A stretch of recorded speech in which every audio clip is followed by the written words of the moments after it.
Okay, we're ready. I think we're about to come up on 10 o'clock, so let's get going. Hello everyone, my name is Henrik. I work with Ghost Games, and I'm here to talk about massive prototyping. Massive prototyping for massive success. It sounds amazing, doesn't it? But yeah, I'm so happy to be here at Castle Game Jam. Just such an awesome event, and it's going to be so interesting to see what you guys come up with. Are you all part of the jamming, like, hands up thingy? Awesome. Can't wait to see what comes up. And this is for you. This is all for you. I saw that when James was setting this thing up, I just pounced on him and said, can I help some way? And I can give this talk. I hope you enjoy it. But I will talk about massive prototyping. And so, what does that mean? Massive prototyping is basically a way to make better games faster. And that's what game jamming is about. Exploring things, making things fast, showing it off to people. And having a good time, of course. So, why should you listen to me? What's the point of listening to me? I've been doing code work as a code monkey for basically 22 years. I've done anything basically from TV games to casino games to robotic simulations, AAA titles in a bunch of languages. I started off by doing Bingolotto, Swedish game show that some of you know of, and I did basically one of the systems that controls the numbers that came out of this TV game show. This was back in '96, so the graphics are a bit sad and sorry. Went on to working with robotics, doing robotic simulation, so that was not game related, but I was heavy on graphics. Then I moved to the US and I worked on Anachronox, a company called Ironstorm. And for you who knew that John Romero was supposed to come here and talk, that was his company. And then I did casino games. And casino games is a very interesting business in one way, or in many ways, I guess, but in one particular way, and that's we make a lot of games. The company I work for made 25 games in a year. Made and released 25 games in a year, in 25 different languages. So turnaround time was super, super important. Hence prototyping. Now I work for Ghost Games. We do Need for Speed. This is the latest Need for Speed installation. It's basically you drive your car fast around the city with your friends. And we spend a lot of time in the Frostbite engine, make it look pretty. And then we released it to the world, and people started modding it, and people put in daylight. And this to me is just outstanding. This does not look. This looks real, not game graphics to me. So that's fun, but we're talking about prototyping, right? So why do I think that you should be prototyping this week? Isn't game jamming just one big prototype? Is that just one big thing? No, I don't think so. And it feels like this thing is coming off my ear, so I'm sorry for touching myself again. One of the best reasons for prototyping is, of course, idea filtering. You've all heard of the term, find the fun. And it's not always easy, because everything looks fun at the beginning. Almost everything looks awesome. And you have all these ideas, all these great ideas that you want to get done. And it turns out that only a few of them are really winners. But you can't develop every idea all the way until you find that out. So game development is hard. And I'm coming up with something that's the major takeaway. In the words of Harry Potter, whatever his name is, Ratcliffe something. Kill your darlings. You think you have the best idea ever, but you have 5 of them. 5 of your ideas are the best ever, and I'm going to tell you that you can't do all of them. Even if they're awesome, you have to kill them. Drop them, focus on a couple of things. So when you have your pile of great ideas, and even when you've isolated your awesome ideas, that you know, this is awesome, these are awesome. You cannot take them all away, you have to cut some of them out, and you have to kill them. I have a 20-minute talk, so this is a bit rushed. I'm sorry if I'm rushing through this, but this is to me, it's a very key takeaway, is that you need the ability to drop your stuff. Keep it away, keep it in some drawer somewhere, of course. Don't destroy it forever. But use it for the next game, or your third game. Another reason to prototype is to get the money. And basically what you want with one of your prototypes, because you're going to do many, many prototypes, is to be able to show people what are you doing.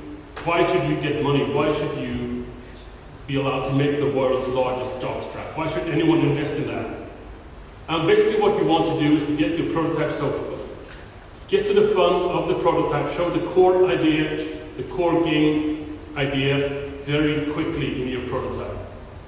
The prototype here doesn't have to be playable. It could be basically a video showing what you're aiming to do. And basically, the reaction you want from people is shut up and take my money. That is one of the core ideas of making a prototype. Just pause a bit or just set it. Welcome.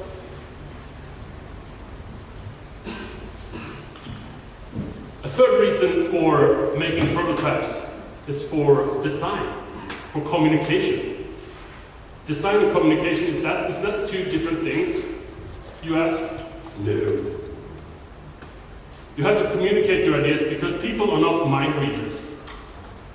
People you work with are not mind readers. Even if you work together for a long, long time, it's very rare that you have this collaboration where people will know exactly what you mean. So, this is me having an awesome idea, and I'm very excited. You can tell, I'm very, very excited. And I'm telling you about my idea. And my coworker, he's basically going, what are you talking about? I don't understand. Or, even worse, he says, I understand, let me go off and do this. And he comes back with something completely different. So just talking about it is not necessarily a good idea. It gets even worse when you have a couple of people in your team and they all hear different things. Even though I clearly state my awesome idea, they will not hear it. But wait, someone says, I can write it all down. Let me spend 4 weeks typing down my idea in a design Bible. Right? And this guy will show up and this is the design Bible for the game. And I'm getting closer maybe, but it's not the same thing. So basically, the reason for prototyping is this. Show me. Show me what we're talking about.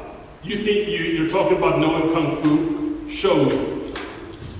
This is what the prototype is all about. Showing off the idea clearly, without getting any of the other stuff. Like, if you're not prototyping how your score is supposed to count up, don't include that in the demo. Just show the core thing. If your prototype is about how the score is supposed to count up with the number your points is going to count up, show that, but hide the other stuff. Don't mix them.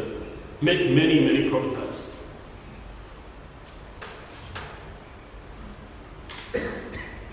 So, how do we prototype? What is the prototyping? What does it actually look like? I think that some of you have seen something similar to this. It's the try and fail and repeat cycle. Fail early mantra of some people that say you should fail quickly. But we don't really necessarily want to fail, and as Yoda tells us, there is no try. There's only do. Implement the idea. Don't try to implement it. Show it. Do it. Then test it. Learn from it. It might sound obvious, but people don't document why they throw away things. If you say that, well, this is bad, and you throw away the idea, and you never write down why. 6 months later for the next game or whatever, someone will come up with a very similar idea, and you will not know why you threw it away. Learn. And we learn by documenting and keeping stuff around. Another something that's very key to game development, what I've found, is that you want to be like a forest fire sometimes. You want to cover a lot of ground. You want to put in effort in so many areas that you want to explore a lot of new territory. You want to put that fire into cover so much ground that you think that you know all the ground. You can find where the good spots are, where the bad spots are. And then you have to be able to switch. With pinpoint laser or welding torch accuracy, you need to be able to focus that energy, not over a large swath of forest, but on that very simple, on that very narrowed down idea that you need to focus on. I say you need a lot. You don't need to do anything. I'm sorry for sounding like I'm teaching you or pointing at you. That's not my intention. You don't need to do anything. I suggest that you learn how to be very agile when it comes to switching between forest fire and laser beam, super duper welding and cutting.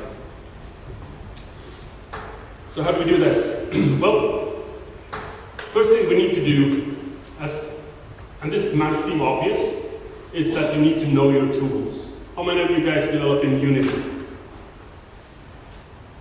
Do you have any Unreal people? Any default? Any Starling? Anyone who used Starling? No? It's pretty awesome too. But it's not a support, it's a default. All these other things, Lumberyard and CryEngine, of course, are very large names. These are tools that you can use always. But they're very basic. They rarely give you anything unique that other developers don't have. Of course, if you work at EA, just say. But there's also other tools, of course, that Photoshop and Illustrator, that graphics artists use a lot. But also After Effects. After Effects is a great tool for prototyping things like UI, things like 2D, in a 2D game especially, but it doesn't necessarily have to be. Things like how do I make the score feel good? How do I make the countdown feel good? These tend to be screen space effects, 2D effects that works very well to be prototyped in After Effects. I can recommend Flash or now Animate CC as well, just for those quick timeline animations that you can just show people. It works very well to just create something, store it away, export it, and you can use it as part of your documentation. Excel and PowerPoint, right? No, Excel is good for mathy stuff, of course, and PowerPoint is good for things like screen space. When you want to do menus, when you want to do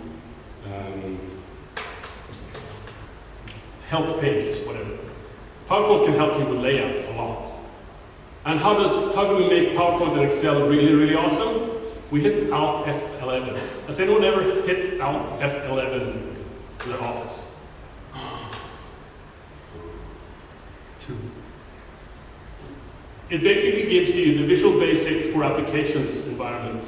This is a programming environment where you can do anything within Photoshop, within Excel. Program your own stuff. One of the things we did with this at the previous company was to try out, when we did games for 25 languages, we needed to see that all text boxes, that all the text we had in 25 different languages fit in all those text boxes.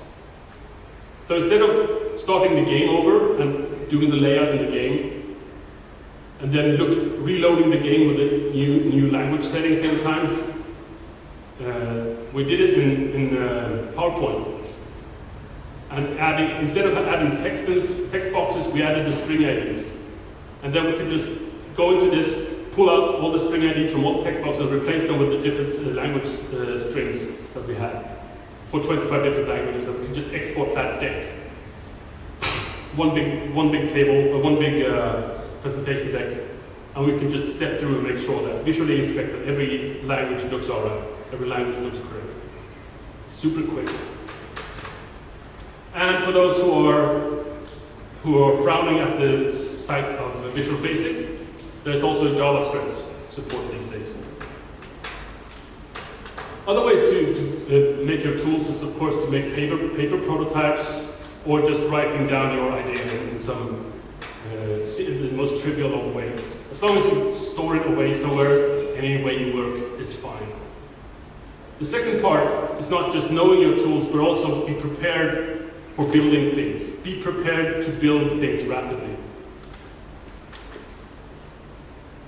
Know your building blocks. Keep building building blocks. And build your blueprints. Create, this is just some random Unreal script stuff, but build your blueprints so you can use them again and again. Set them up, make them as modular as possible. That will help you down the line when you prototype things. You can just slap things together. How many in here enjoy writing server code for your games? Is that you really enjoy it, or is it no? I'm going to push this. This is a free backend. It's called Brain Cloud. It is basically Unity for server solutions. They provide the backend, the database, the server OS, the servers, and the storage, so you can focus on the game. To me, this is awesome. It comes from a company called BitHeads in Canada, and it's free during development for anyone. And it starts at $30 once you release, $30 per month or something for low volume service solutions. It's pretty awesome. You can ask me afterwards if you want to hear more about this. So this is an example of prototyping in Need for Speed. This is basically what the driving screen looks like. Right? This is exactly what we want. This is what it ended up like. Speed kilometers, positions. Like basically the same thing, just placed out. But we can have an easier discussion about this. With a lot faster turnaround times than doing this. Changing the engine every time. It's not as easy. So it's 3 minutes left, and so the question becomes when to prototype. Do we just prototype in the beginning of a project? And my answer to this is all the time. Prototype a lot, prototype continuously, make sure that you can do quick turnarounds as late in the project as possible. Of course, at some point you're going to have to lock down your design and say, this, okay, we're done now. Let's finish this and push it out. But basically, this song is for you. Every pitch you make, every chance you take, every major change, every planning stage, make it work. That's the song to the I'll be watching you, or whatever you call it, every breath you take with the police. So, basically, this is my 20 minutes. And I'm going to sum it up basically now with kill your darlings a lot. They're not as good as you can. Kill them, kill them, kill them. Focus on the ones that are really, really good, that stand out. This is the fun stuff. Know your tools. Get into and learn the tools that you use. Make sure that you're efficient, that your team is efficient, that your pipeline work is efficient in the tools you use. And find new ones. Don't stop looking for new tools. Investigate, search forums online. Find that weird storytelling tool that someone has written in his spare time in his bedroom. There's a lot of stuff out there. Don't stop looking for new tools. And of course, do, test, learn, repeat. Don't forget to learn. Don't forget to study why something doesn't work. Don't spend too much time on it, but don't forget to do it. And remember the difference between the forest fire and the welding torch. Be both. Sometimes you have to expand to investigate all areas, and sometimes you have to focus, narrow it down to the best one, and solidify that idea with all your tools. And of course, for the upcoming week, go out, be awesome. And if you have any questions, now's a good time.